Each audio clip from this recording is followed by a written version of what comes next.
Derek, that was quite the yawn. Did you not realize the cameras are rolling? I do now. Okay. Welcome to another episode of the Carmudgeon Show, driven by Haggerty. You are Jason Cammisa. You are asleep.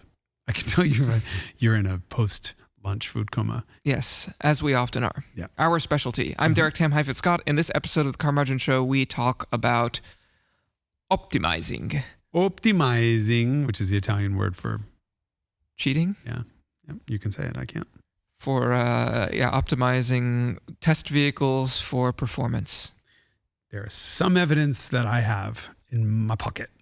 Well, technically it's on the floor. I'll pick it up in a second. That maybe some car companies have not always been 100% honest about the cars that they give us to test.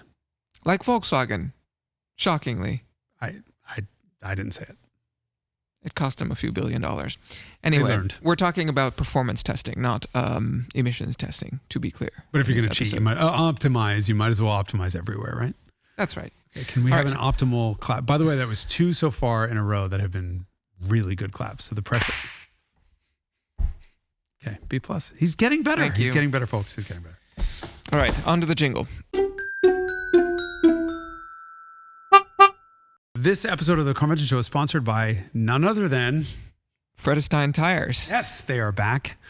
Welcome back. And front. You know what I'm about to do next week? But did you do the spare? What are your thoughts on replacing the spare tire? Oh, that's really strange you bring that up because just last night, I was airing up the, of course, Fredestein Sprint Plus tires on my Mercedes Cosworth. We didn't talk about that the last episode, did we? I was supposed to talk about that last episode. I replaced the steering box on that car, and it's magical. We did talk about this. That was the episode before last. That's why I don't remember it. It's 2 whole weeks ago. Yes, I had a box here and the whole thing. Just ignore me. Anyway, I smell toast. Grandma? I like toast. Do you smell it or am I having a stroke? No, I was airing up the tires that I have on the car and I went to go air up the spare and I realized that I still have the original spare on that car that's never been driven on. It's a Pirelli P6000, I think. Might be just a P6. It might be a P6. It's cool tread. And I looked at it. I'm like, I really should. I mean, I paid to have that tire taken off of the spare wheel, had the spare wheel refinished because it had scratches on it and put back on. Mm-hmm. And I think probably I should have that somewhere for safekeeping and then buy another wheel and mount an actual usable spare because it's now 40 years old. Mm-hmm. Yeah, I don't know what to do. I do like looking in trunks of vintage cars and finding vintage tires that have been extremely NLA for a long time. Not because I ever want to use them, but just because, My wagon has its original spare also. The Scirocco's original spare exploded. Literally exploded. In the trunk. In the trunk of the car. I got in the car and I'm like, what's that smell? I've owned the car for, at the time, probably 25 years. And I'm like, the smell. And I'm like, what's in here? Did I leave a sandwich or something? It was this weird smell.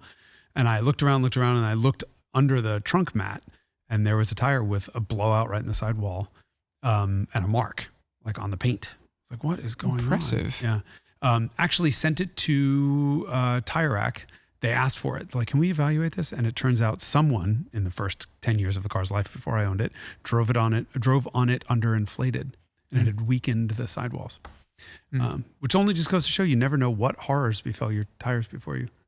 Well, you own a car. It's a good idea, especially before a long trip, to check the tire pressures. I mean, I've definitely put a gauge on a tire pressure on the spare and had 0. It's more often than not been 0 when I buy a car. Yeah. And I have on my whiteboard in the garage, I have the recommended tire pressure or my preferred tire pressure for every one of the cars and then a date next to it. And so I probably average I aim for once a quarter, probably average once every 4, 5, 6 months. That you air up? That I air up. And I'll do it ×4 or ×5 as a reminder of have I done the spare or not? Because sometimes a spare, you got to pull it out because it's mounted upside down. Mm-hmm. Very important to make sure your tires are properly inflated. Regardless of brand. I mean, yeah, this is not a Fredestein thing. Fredestein just came in and sponsored this episode. And they know that we have how many sets of those tires? 11D3 something. Dozen. But what I did start to say is that I'm about to do an autocross in the e-Golf on the All-Track Pros. And I don't think they have quite the grip that the PS4Ss did. But I really, really quite like them. And I think I'm going to send Randy Popes. Randy Popes is going to be there. I think I'm going to send Randy Popes out in the e-Golf because I'll probably have the e-Golf and Beatrice, my shitbox E30, which is on Vredestein Sprint Pluses there. And I want to see if the e-Golf is faster around an autocross course than the E30 is. The ability to carefully meter out power that an electric car has and the instant torque in rallycross, certainly electric cars have especially front wheel drive or four wheel drive, but they're usually front wheel drive in that context, are really, really impressive performers. It's probably because of the sophistication of the traction control. That's in also that context. I took the dirt car on a back road on snow tires and it was incredibly low grip. That'd be incredibly fun though.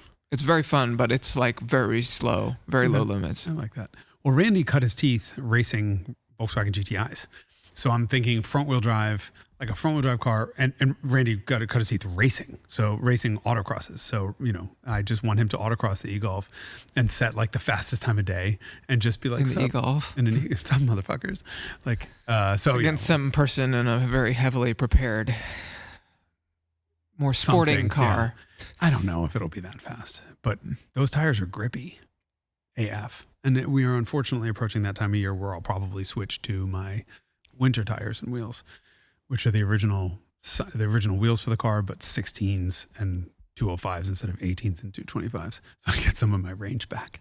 You're running the Ecopia? No, you're not running Ecopias. No, the car came with Ecopias, and I didn't want to put another set on them because I did not love really anything about them grip-wise. Yeah, I thought they were fairly low grip. I definitely remember having exciting moments in my 0.86, according to Car and Driver, it's not terrible, but on 1.16G on the Pilot Sport 4Ss. I haven't done the Vredestein Ultra Pro, but I'm guessing it's 1.09. I mean, it's stupid amounts of grip.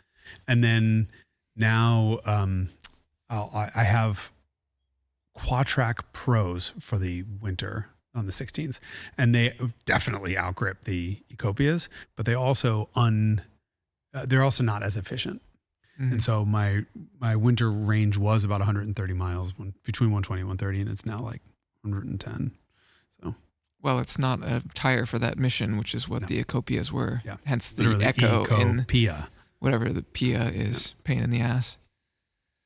Wow. That's what Ecopias were. I mean, Vredestein's going to be happy that you're shitting on Bridgestone's naming like that. Maybe they're not. Maybe they're friends. No, it's just transparent marketing of what the tire, is meant to do. Is be a pain in the ass. Mm-hmm. But economically. Anyway, here's our not Bridgestone sponsorship. So I did something embarrassing the other day, and I went to Wednesday night drags at Sonoma Raceway. Which part was embarrassing? The part where I showed up in a red Volkswagen Cabrio. Oh, yeah. I did 2 point slow. It was you drag raced the 2 point slow. I did, and I asked if I could please run with the top down because I just wanted to have 4 people in the car playing like Katy Perry or California Girls or something really embarrassing, and they told me no. But then the horrible resulting time wouldn't have been quite so embarrassing if there were 4 people in the car. Was the time embarrassing even with one person? Okay. Asterisk first, not scientific test. Sonoma dragway tends to be slightly uphill and it is slightly uphill, and it tends to be into a headwind. So the times I've seen at Sonoma tend to not be the fastest. Also, the car should have 195 section tires on it and it's 185s because I currently am running my Mark 1's spare wheels. So it doesn't have as much grip as it should, especially given the wheels and tires that I have on it are my rollers that I use. And the massive torque and power that the engine produces? No, it doesn't do either of those. But they're General Ultimax RT43s. And if you know anything about those tires, you know that they are non-performance tires. It's not that they're not performance tires. They are actively against performance. They are negatory performance. But I thought, all right, on VHT, maybe it'll even out the 185s versus 195s, whatever. So how did it hook up? Holy shit. It did not. So the first couple runs, it was like a 1500 RPM soft clutch launch ish and just monumental wheel spin. Did you try putting people on the front bumper? I did for the third run because I didn't care. I put a person in the front seat. And it improved dramatically. And I think it was just the fact that these tires have never really been driven. They're on my spare wheels, and I have those wheels and tires just to roll a car around if the other wheels are out getting mounted and balanced or something. So I barely ever drove these tires. They eventually wound up warming up and hooking up. And I'm so proud of myself because you know that drag racing at a drag race event is not really about your fastest time. It's about consistency. I did 3 runs that were within 0.071 seconds and 0.45 of a mile an hour. So they were unfortunately all 18.3 seconds at 75 miles an hour, thus making me embarrassingly the absolute slowest car out of the entire crowd of people drag racing. Mm-hmm. I got beaten by surprised? a Prius by about Prius. Yeah. Video of Which the Prius. generation of Prius? I don't know, 2008-ish, something like that.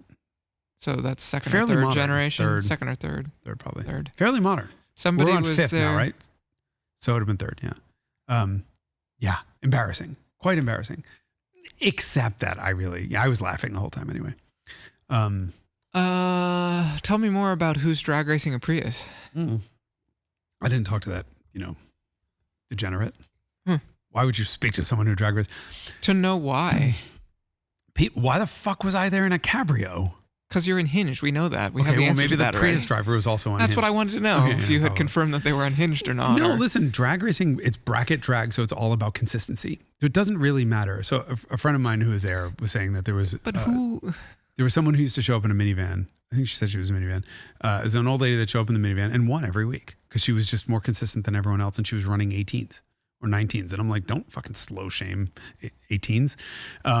But it really doesn't matter because you dial in a time. Half of this is strategy, but you dial in a time and the other person dials in a time, and whoever gets closer to their time without beating it wins. That's it. Have you done drag racing? Oh, okay. So let's say you dial in a 10-second run, meaning you expect to make a 10-second run, and I dial in a 18-second run. I will leave 8 seconds before you do. My light goes. And if I beat my 18, if I run a 17.9, I do what's called breaking out. I'm not a drag race expert, so like if I use terminology incorrectly, everyone can yell at me. If I beat my run, I've broken out, or if I jump the light, if I red light, and then you automatically win. But the idea is I have to get as close to my time as possible without going over, meaning going under, meaning beating that time, and so do you. So you will leave if it's 18 and 10, 8 seconds after I do. And ideally it's whoever crosses the line first wins. There's a little caveat there is because whoever crosses the line you're not just looking at elapsed time and speed. You're looking at reaction time also. So technically you could be closer to your time than I am, but I had a shorter reaction time and therefore I crossed the line first. It's all this weird, crazy shit.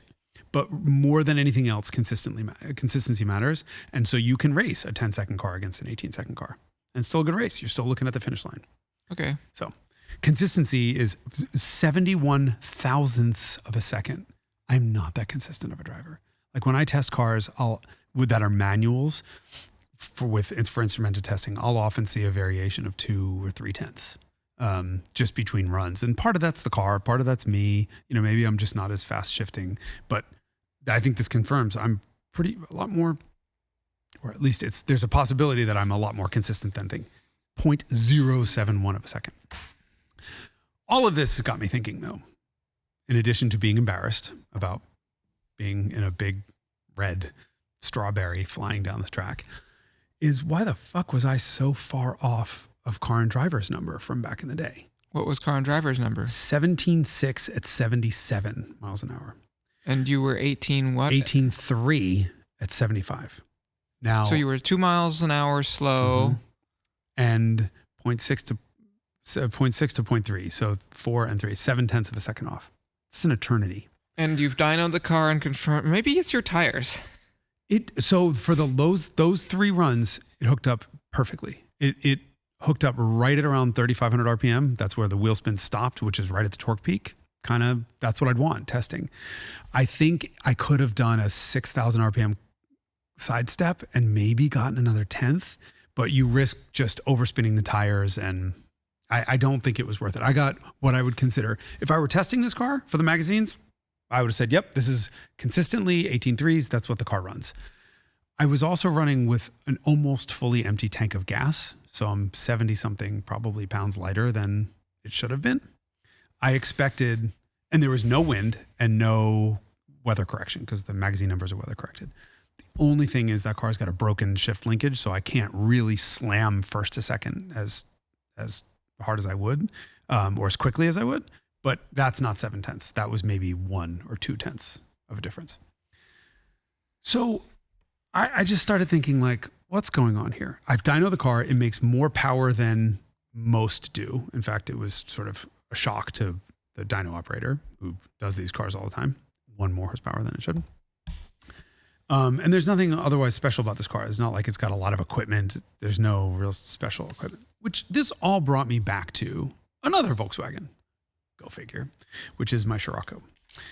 Back in the day, when I first got the car in 1997, one of the first things I did was dyno it, and it put, if I remember correctly, 109.6 horsepower to the wheels on a 123 horsepower rating. This was a 16-valve dyno day that somebody had organized. It was all 16-valve Volkswagen, so it was Sciroccos and Jettas and GTIs. No one else crossed the 100 horsepower mark. They were all 97 to 99, and I put 109.6. In a totally stock car. Totally stock with car. 28,000 miles. 28,000 miles. By that point, 30 or 31. And so, you know, I had the healthiest car. So I know I have had a very healthy 1.8. And I took one of these devices that was called a G-Tech Pro. Did you ever hear of this? Mm-mm. Oh my God, it was the coolest thing. Looked like a radar detector, but you put it on the windshield and it measured G-forces. And it would spit out 0 to 60, quarter mile, and then also lateral G's and braking distances if you wanted. And it would do this entirely with an accelerometer? Mm-hmm. I mean, everything you need to know, other than if the thing swung and then smashed the windshield, it would get a bad rating. But yeah, this is it all with accelerometer. I don't know how accurate they really were, but should have been pretty accurate. I tried like the Dickens.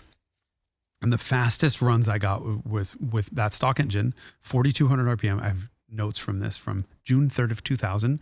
I was visiting Mexico. Mm-hmm. The fastest I could get was an 8.7 to 60. The magazines all got between 7.7 and 8.1. So I was a second off to 60. Which is like, okay, maybe you can blame, like, I wasn't good at launching, but I had really, really sticky tires on it. If we fast forward to 2000 something, Sonoma Raceway, there was a headwind that day, but I went from 109 wheel horsepower to 148, I think that motor had at the time. So you put in a different motor, to be clear. I went from a 1.8 liter to a 2 liter with an intake, with cams, with an exhaust, with all these other tricks done, shaved head for extra compression, and almost a 50% horsepower bump. I got a 15.9 at 87, which is exactly the same number that Car and Driver got. With a 123 horsepower. So a car with 50 fewer horsepower. Right. It's over the years when I've looked at pictures of those original road tests, I noticed something maybe a little suspicious. Okay, not suspicious, completely and fully damning. Volkswagen fucking absolutely cheated on those tests. And I know this because the US engine used 40 millimeter intake runners, and the Euro version of the cars without cats, which were not 123 horsepower, but were 139 PS, so 136 horsepower US, used 50 millimeter intake runners. Very different design, clear as day when you look at them. One are skinny and the same length the whole way. The fatties have to tuck in at the spark plugs and then go back out. So clearly Volkswagen had put Euro non-cat motors on the US test cars. So no US car was doing 7.7 to 60, which is why I couldn't get within a second either. And they would always talk about this lack of low-end torque in the engine. Like all the magazine reports talked about this. And my car didn't have that. None of the US cars had a lack of low-end torque. Yes, and because they traded low-end torque for high-end breathing in order to make more power in the Euro 50 mil runners did exactly that. And the Euro cams did have far less low-end torque. And they would say it pulled right to 7,200 like it was like, like it wanted to rip the needle off the scale. Well, I did one of those tests and I forgot to write down number. It was my car did an 11-second 0 to 60 if I shifted it at 7,200. It had no power over 6,000.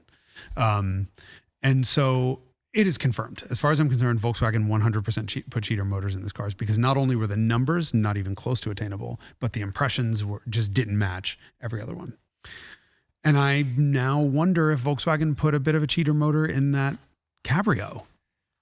Who would do that in a 2-point slow, though? What's the incentive for that car? I get it with the Scirocco because it's meant to be like a performance car, but... Well, that motor was also using a GTI at that time. I mean, you buy a GTI and that wretched 2-point slow in it. Okay. Not wretched. Uninspiring. Uninspired. Absolutely unacceptable engine for a GTI. I am going to say it's unacceptable for a Cabrio. I mean, it's just, ugh. A single cam 2-valve per. So come on. That engine dated back to the 70s and this is in the late 90s. Mm-hmm. So.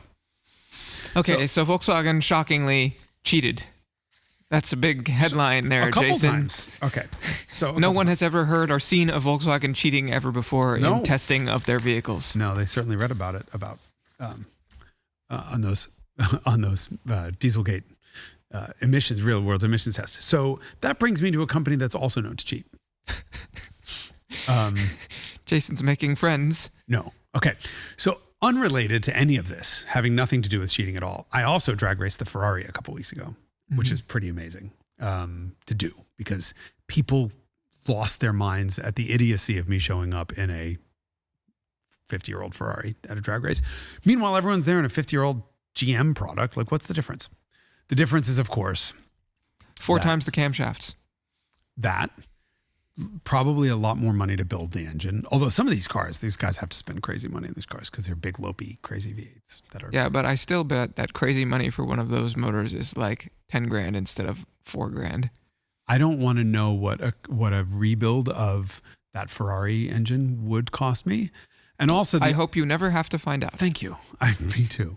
I also know that the way that engine is constructed, the crankcase is also the transmission. The casting, yes. That whole casting is one piece. And so I thought, all right, you have a transverse transaxle design, which means instead of the engine torque stressing everything out, it's axle torque stressing out, which means 12 or 15 times engine torque in first gear. So you dump a clutch in a rear wheel drive mid-engine. You're talking about from a perspective of motor mounts and such? Motor mounts and all the forces on the diff internals and everything in that one unit.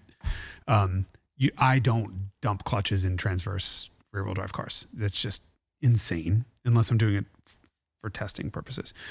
So I showed up at this thing going, this car will bankrupt me if I do a 7,700 RPM sidestep launch. So I will go super gentle on this car. And I beat all the magazine numbers without a launch. So Ferrari was not cheating. Yes. So very quickly, because we'll get to the part where Ferrari is cheating. I ran a 15.2 at 92 miles an hour. All of the US magazine, the 1975 model year cars were 15.4 and 16.1 at 91 and 86 miles an hour. I was significantly faster without a launch and at Sonoma, which is never fast.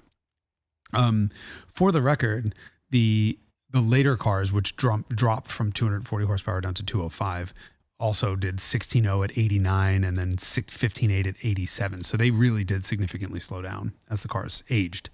They also got 300 pounds heavier, strangely. Allegedly. No. These are actual magazine tests. Yeah, magazines always weigh something. But I've always had the feeling when I read the road tests of the original Eurospec cars, which are rated at 255 DIN horsepower. So your car was light. My car is light. Somebody removed the US bumpers. Mm-hmm. But when you read the road tests, they talk about this ferocity of top end stuff on the Euro cars, and they don't on the US cars. And so you own this car before I do. You've agreed that it's a healthy one that pulls harder. Every other one I've driven has felt slow to me. All the US cars, not the Euro cars. And so if I look at the one instrumented test done by US standards, which means rollout is extracted and weather correction, all that other shit, was Road and Track tested a Euro car, exactly same spec as mine, but without air conditioning. And it weighs 100 pounds less than my car. It did a 14.6 at 91.5. So same exact speed that my car did, but 0.6 faster, which tells me if I had launched my car, it probably would have done about the same. Therefore, I was right. The early US cars without catalytic converters are, in fact, probably as performant as the Euro cars. It depends, how they're tuned. I think in the US, they might have been tuned differently in order to be a little bit less stinky, a little bit less pollution-y. But now that this car has surely been tuned in a way that's performance-oriented rather than emissions-oriented. I didn't do anything to it. I mean, stock. Yeah, but anyone who's ever touching the carburetors on that car in any number of times since it has ever had to be smogged, I'm sure is going to say, well, we don't need to worry about smog anymore. Let's make these things happy. That is also true. I mean, we live in the world of fuel injection, and you can't do anything, I guess, with carbs and mechanical fuel injectors. You can, and somebody could have certainly done advanced curving. But I don't know. That made me very happy that Ferrari it's healthy. Actually outperformed its expectations. With the production customer car. Yes. Once upon a time. In this one example. Which brings me to Chris Harris's complaint about Ferrari and the 360 Modena and Car and Driver's complaint about the 599. Do you know about these? Didn't Chris Harris be prevented from testing Ferraris ever again for like 10 or 15 years? Yeah. As a result of this? Well, and here's the thing. Ferrari is incredibly sensitive about its brand, and it's obviously wants to look performance-oriented, sporty, if you would use the German term. Ferrari's not going to lose. Ferrari's going to make sure they put their best foot forward. Everyone I've spoken to at Ferrari has said they, like everyone else, optimize, right? They're going to choose the most powerful engine. They dyno all the engines. They're going to put the most powerful one in the car.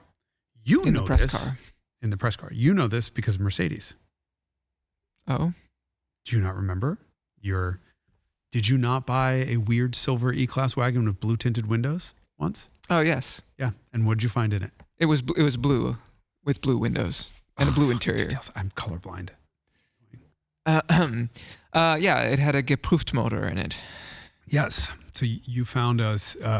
It had notes. The factory build sheets had notes in them which specified that it was going to be a press car and to put in a motor whose power output had been verified. Yes. It's the direct quote of the term. We will verify that this is the most powerful motor we've ever built. Yeah. Did they ever? You've driven other ones? Did that car feel? That's any the only different? one I've ever driven. Okay, that'd be interesting. We did. So we had, when I was at Automobile, we got a Jaguar XK8.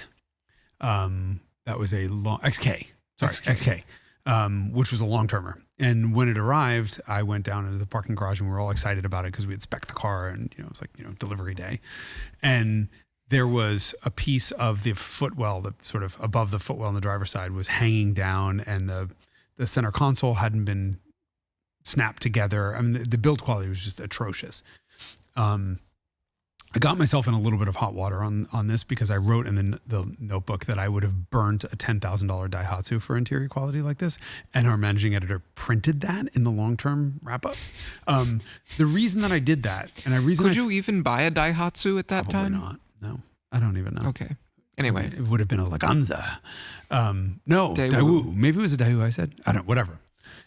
The point was that the reason that I was so hard on it is while I was in there fixing all of the things that were broken, because I'm not going to bring it back to a dealership for this shit. I found a sheet in there that said, caution, this is a press car. And they had names of people who went through the whole thing to make it perfect. And I thought, if this lot of good that did. Yeah. If this is the best case, what a real customer is winding up with, I have no problem making that sort of comment. So obviously car companies do note. How was the performance? I don't know. Who knows?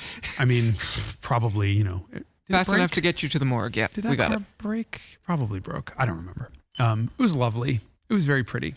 Don't like shit, but pretty. So obviously car companies are going to optimize and they're going to put their best foot forward. That's just kind of the way it is. Chris's observation was they tested a 360 Modena that was 2 seconds faster from 0 to 100 than a customer car was. So they tested a customer car and a press car. And he noted, and this does happen, that you are often, when dealing with the Italians, you were given cars to drive and cars to test. Mm-hmm. And so Car and Driver had this same thing happen at Lamborghini when the Aventador came out. They gave a car to Aaron Robinson, who now I think works with us at Hagerty. And I want to say the car was like 4,064 pounds. He went and drove the car and tested the car he was not allowed to drive. And it was 4064, which is like insanely heavy. And the test car was like 36 or 3,700 pounds. So 400 or 500 pounds less. I think it was 3 or 4, but some enormous number difference that you're not going to get from seats and equipment level. That car had a different tub. I mean, there's just no way you were getting that kind of weight savings. But he did, to his credit, went out and snuck a test with the Aventador, who was not allowed to test, and it still was just as fast. So we were all like, "What are you doing? Like, who cares? Like, just be fucking authentic and real and honest." When the Ferrari 599 came out, Car and Driver got a 3.3 to 60, and then regular 599. Regular 599. Not a GTO. No, what was the 599? GTB? GTB, yes, because then there was the HGTE Fiorano. Then there was eventually the GTO, which was their 599 did 3.3 to 60 and 11.2 at 131 through the quarter mile. Spicy. Very spicy. Especially for a front engine rear wheel drive car. And the problem was the 11.2 is the same number they got out of an Enzo, which weighed 691 pounds less. And had more horsepower, 650 versus 612. There is no, Ferrari came back and said it's shift time difference. Okay. The Enzo shifted in 150 milliseconds. The 599 shifted in 100 milliseconds. So you're talking about 0.05 of a second per shift. That is not going to give you the advantage, enough of an accelerative advantage to counter 691 pounds of extra mass. They put a Enzo motor plus in that 599 was the only conclusion that I could come to at the time. Like, was there any other like proof to this engine thing? No one I ever saw. I don't know if anyone ever pulled it apart. I mean, so they were at Fiorano when they tested this car. So you're on Ferrari's test track. It was slightly downhill when they tested the Enzo. Still the 599 matched its time. Like, that's the joke. So yeah, I don't think this happens anymore. Let me say that in defense of my ability to get cars from these car companies. Not that they give me them anyway. But in the turbo era, I don't think you have to cheat. I think all these cars make so much fucking power. It doesn't actually matter. So they just give this much to the customers. Yeah, I think good luck. Good luck. Here's 710 horsepower in your Pista. I hope you have good insurance. But so I read this from the outside, and I don't like the idea of cheating. I don't like the idea that they cheated on the Scirocco. I don't like the idea that I couldn't get close to their numbers on the Cabrio. I don't like the 360 Modena story, and I don't like the 599 story. But here's a story I never told. I tested a 458 Speciale, and it didn't feel fast. So I was asked not to test the car by Ferrari. This was a test car back in the day.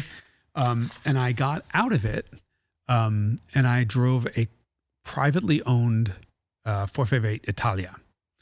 And it was... Sorry, you had a Speciale test car. Test car. And I brought it. I was at a racetrack, and somebody just gave me the keys to their 458 Italia and said, "Tell me the difference." The Italia was so slow that I was like, wait a second, something is really wrong here. Because the cars were, I think, 30 horsepower apart. If I remember correctly, I think I wrote that down. I think they were something like 30 horsepower apart, and it just didn't make sense to me how fucking slow this guy's car was. And so I just had a sneaking suspicion, and I slapped some test gear. I don't have the horsepower numbers. 35 horsepower between 458 and Speciale. And this guy's car was like so slow that I'm like, I would have never given this a good review. Like when it came out, like I would have just been like, makes all the noise, no power. So I snuck a run or 10 in a little place, a dead end road that I had found that's at sea level, great conditions. And I brought all my actual testing equipment. And I ran the car both directions to win. I did the full battery of acceleration tests. This is the customer car. No, the Speciale. I went back in the Speciale and tested the Ferrari press car. And the Ferrari Speciale was 1.7 seconds slower from 60 to 120 than the Italia press car. Base car. The base car. It should have been way faster. It was 35 pounds. It was 100 and something pounds lighter and 35 more horsepower with more aggressive everything, way more aggressive tires. You know, when I look at 0 to 60, the 0 to 60 that the base Italia got was 3 seconds flat that all the magazines got. And I got 3.5. And that's 3.5 weather corrected doing the same regimen that I would have done on an Italia. And so I'm like, why is this so much slower? A half a second to 60 is slow. It's a big difference. Why is it so much slower than the base car? And then why was that customer car like pathetically slow? And it just, the only conclusion that I could come to was on that one was like, oh, maybe it's launched. That's why. But if you had a press car, then why was it slow? It was, well, because I had a press car that I was told not to test. Hmm. And that's the backside of the ability to cheat. I shouldn't say that. The ability to optimize, which is the word that Italians use. But yeah, I mean, if you take the launch out of the equation, which is why I did 60 to 100. So I have here a chart of 0 to every speed. And you can see the differences between the two cars. And it's just night and day. Without question, the Speciale that I tested was way, way, way slower than the base Italia was. And it shouldn't have been the case. And so there you have one additional data point from many years ago about more than a decade ago. Past the statute of limitations. Is it? Well, I was in Mexico, so it doesn't really matter. Right. It was a dead end I found in Mexico. Uh-huh. No, it was a test track. I mean, it was a little test track that I found and that I used, and it's no longer available for public consumption because I was caught on camera and they put a boulder at the end of the road, so you can't do that anymore. Mm-hmm. But it was a flat section of road. Yeah. So anyway, there is some validity to car companies cheating, which is upsetting. I mean, I'm not surprised. Yeah, but I also, out of the box, that car is hairy enough. Like, I don't know. Speciale? Yeah. I mean, find it underwhelming? I loved it. I adored it. It wasn't, I wish it was as fast as, I don't think anyone's ever tested a Speciale. Really? No. I don't know if any magazines were ever allowed to test it. And that's why. They would have had to build a optimized car to do it. Well, they did it for the Italia. Why not for the Speciale? Well, because the Italia was all new and the Speciale was probably all sold by the time. I find it upsetting. I mean, the narrative here is, let me be very clear. Ferrari's stance on this is and should be publicly, numbers don't matter. Like, you are not buying a car. It doesn't matter that that's yeah, but Lamborghini says that, and then they give you optimized cars also. Well, now they don't give me any cars at all. Lamborghini feels very strongly that their customers don't care about straight line speed. That is literally what they told me. I mean, I've seen a lot of stand-up comedy, and none of which was as funny as that. Here's the question: should numbers matter? I mean, they're all cheating because of these numbers. I mean, when you reach a certain threshold, it kind of doesn't matter to me personally. But that threshold is, I don't know what it is. 3.5, 4 seconds, 6 seconds. I don't know. Whatever it is. I mean, what's your fastest car? I don't even know. It's probably my 911. Really? 964. Faster than your like big Mercedes automatic. Yeah, blah, blah, blah. Yeah, definitely. Okay. Oh. The 911 is probably 4.9 or 4.8 to 60. Road and Track tested. Well, Road and Track tested. We go again. Was it optimized? I'm sorry. The factory quoted 5.7. Yeah. And Road and Track's car was 4.9. So the factory also is quoting the German conventions, including rollout, and the Road and Track test presumably didn't. There are a bunch of ways. So the factory typically doesn't do 0 to 60. They'll typically do, in German car companies, they'll typically do 0 to 62. Yeah. So 0 to 100. And that does make a difference. Often there's not often, occasionally there's a shift in there, which will really screw everything up. The US magazines ignore the first foot of rollout, or in the case of Car and Driver back then, I don't know what Road and Track did. They didn't do a foot of rollout. They did 0.3 of a second flat. And also the car companies won't necessarily do the shit that magazines do to get the numbers, right? I mean, we did do, I guess. Car Driver still tests cars, and I really appreciate that because it is a validation of what the car companies claim. Oh God, the things that we do to cars. I mean, and a 911 has a huge amount of rear traction. So to launch your car, I would do, what's the Redline 64? Yeah. I would probably do, I doubt you could spin the tires on modern tires anyway. Even then, I kind of doubt you could get much wheel spin. Yeah. So it would be a full Redline, full throttle clutch slip, aiming for the clutch to hook up right before the power peak. So 5,000, 5,200, somewhere in there. I don't know where power peak goes in your car, maybe 6,000, maybe even higher than that. It would be horribly abusive. And it's something you would do 3 times on your own car, and then probably want to replace your clutch and flywheel. It's horrible. So yeah, of course they'll get a 4.9 out of it. Then, when Porsches probably could get 5.2, because everyone who's doing that is worried about losing their job. Where the magazine, we're like, oh, we blew it up. Take it back. Give us another one. Yeah.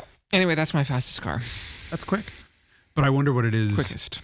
5 to 60. Car Driver's 5 to 60 street start test is actually the most brilliant test out there. Because what it is you're rolling at 5 miles an hour.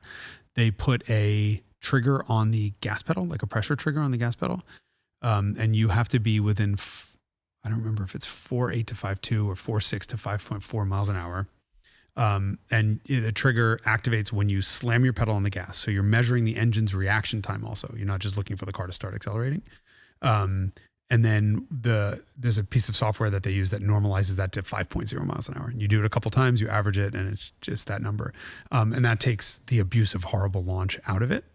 And some drivers are more abusive and some are more sympathetic. And I bet if your car could pull a 4.9, I bet it's actually a 6.1 or 6.2 car. I remember when I would compare those numbers as a kid, I'd be like, huge difference, not understanding what the difference was, but knowing that there was a substantial difference. I was just doing research on the Mustang GTD, which is an automatic, it's 8-speed automatic dual clutch, and 8 or 7, I think it's 8. Either way, dual clutch automatic with launch control and all kinds of other shit on it. And Car Driver got a 2.8 out of it, which I do believe is the fastest front engine rear drive 0 to 60 ever. Whoa. Certainly over there. But that's not crazy. What's crazy is the street start on that car is 2.9. Wow.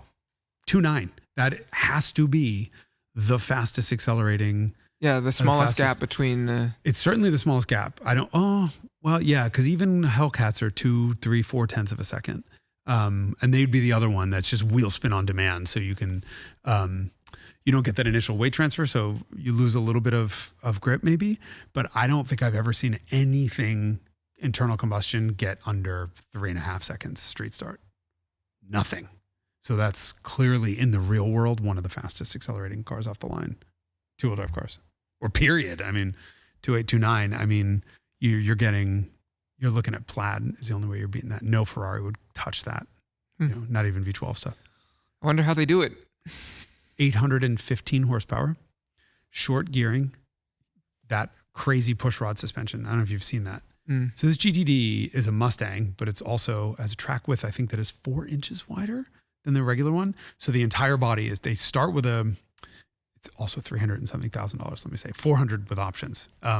But they use a regular Mustang EcoBoost, rental car, body in white, chop it completely up and do an all new carbon fiber body on it that's way wider. They replaced the front strut suspension with double wishbone, short long arm. They replaced the entire rear multi-link with a push rod, bell crank, insane Multimatic spool valve active everything rear suspension that's just takes up the whole back seat and basically half the trunk too. And the car gains 400 pounds so it's a 4,400 pound car. But then they put the old GT500s supercharged 5.2 in there. 5.2 in there, boosted to 815 horsepower. And so you do that. Sorry. And then take the transmission, throw it out and put a transaxle in the back, but not even just move the transmission back. They do a real transaxle where most of the transmission is behind the rear wheels. So the car gets almost 50-50 weight distribution. So you have great How's static. it boosted? Supercharged? Supercharged. Mm-hmm. Instant response, huge displacement, massive torque, massive power, short gearing, automatic. Lots of traction. Great traction. Nuts. I can't wait to drive one of these things. It's happening shortly. But 2.9 on a street start. From a rear-wheel drive car, no less. It's really impressive. I mean, and one of the other benefits of that pushrod suspension is they no longer have to fit in the suspension, like the shocks and whatever else. And so they can put 345 rear tires on the thing. So it's got steamrollers on the back. That's pretty wild. Yeah, it's F40 sized. Maybe F40's 335. God, were they that big? Yeah, in 1987. Holy shit. What was the Lamborghini LMO2? 275s? No, it was 3 something. I want to say they were 355. 325s? I don't know. They were until recently the biggest tires ever put on any production car ever. Is that OD or is that outer diameter or? No, I'm talking width. Hmm. And I think they were 355, whatever. Bulky. I mean, when we had an LM in the studio, we wanted to put it on Go-Jacks to turn it around. And I bought the extra large Go-Jacks when we built the studio because I knew at one point we'd have an LM in here. Still didn't fit. We had to drive it outside, turn it around and bring it back in. Ugh. Enormous. What do you mean, ugh? It's a V12. You get to do it. You want to drive an LM. Yeah, but just the reality of using it. Oh. Yeah, I didn't mind that. I did the reality of having to air this place out from the fumes was something different. Mm-hmm. But yeah, anyway, I find the whole optimizing issue upsetting. Yeah, I mean, things are not as they seem. Yeah. What else is new? I mean, do you think one of your customers would be upset to find out that their Speciale was actually slower than a test Italia? Or do they just not care? It varies person to person. Some people would be annoyed. Other people would be like, it doesn't matter. I'm not going to. Most of them don't really cane the car in that way anyway. They're too worried about how that would adversely affect the value. Really? I can't imagine buying. I mean, not necessarily launch control, but I can't imagine buying a Ferrari and not redlining it. It seems like scary. It's under warranty. No. Like the physical sensation is scary. Oh. Fast. Rear wheel drive. Scary. Don't they all drive plaids every day? Yeah, I don't know. Do you find that supercar buyers are like driving EVs every day for speed thrills or no? It varies. It's really, really variable. Like some people are, it really depends how much money and how big their collection is. But yeah. I mean, some are be like, I'm driving a truck or a Rivian or a Plaid, less so. Now, I'm sure. Yeah. They have a sensible thing to drive around in daily. They don't need the really insane daily. I mean, anytime I've talked to Jay Leno, he's like, you can't show up anywhere. He's got a Spectre. It's like, you can't show up anywhere in a Rolls Royce. I'm like, why not? You're Jay fucking Leno. Like, what do you mean? He's like, no, it's just obnoxious. His daily's a Plaid. And then there's a guy around here locally who had a Chiron and his daily was a Smart ED. And I just like an electric drive Smart, which I thought was hilarious. And he's like, yeah, well, parking spots are small and I just. Yeah. They're pragmatic about their daily vehicle choices. I just love that. Can you imagine somebody like, this guy's like 87 years old. Imagine like, you fucking old man and your shit Smart, get out of my way. And then realize he's just on his way to go pick up the Chiron from an oil change. Mm-hmm. I love that. Yep. It's definitely a thing. Yeah. Well, they like to be inconspicuous. Yeah. Nice to take off your outfit and Superman clothes and put on Clark Kent. Disappear. That's why I have a gray Golf. That's not why I have a gray Golf. We know. I tried to get in a good color. It didn't work. Yeah. Didn't work. Okay. Well, cheating is a thing. I'm sorry. Optimizing is a thing. Yes. No, whatever. Volkswagen. No, except for Volkswagen. Volkswagen definitely cheated on the Scirocco, and I'm here to say that I am embarrassed by my own performance in my horribly slow bitch basket. Well, that's why you're going to do motor swap. Is there a period road test for that also? With the VR6s? Yes. Oh, yeah, Swapped into. Well, here's the thing. In Europe, they made a 2.9 liter VR6 in the Corrado. So what's to say that the test cars weren't 2.9s instead of the 2.8? There was no external difference, I don't think. You need that. You need a 2.9. Damn you. Yeah. No, Good I luck. can't do that. No, I can't. I'm not. I can buy a US car and punch it out to 3.1 though. Oh, there you go. And then Red line rebuild. That'll blow his mind. Everyone in Haggerty, if you're listening to he'll this, look at that cylinder head and be like, what the fuck is this thing? Actually, that's one of the cars on the list that we've talked about with Redline. Just really? Well, VR6s look so nuts when you open them up. Yeah, it'll certainly blow your mind if you're used to looking at cars, and then you get in there and you're like, what are they doing? What are they doing? It's wild. Yeah. But yeah, no, I think once the Rover is back from the Redline rebuild team, they probably will never want to hear from me again. Well, hopefully the motor sticks together. Okay. I thought you were going to take the advantage and be like most people don't want to hear from you again.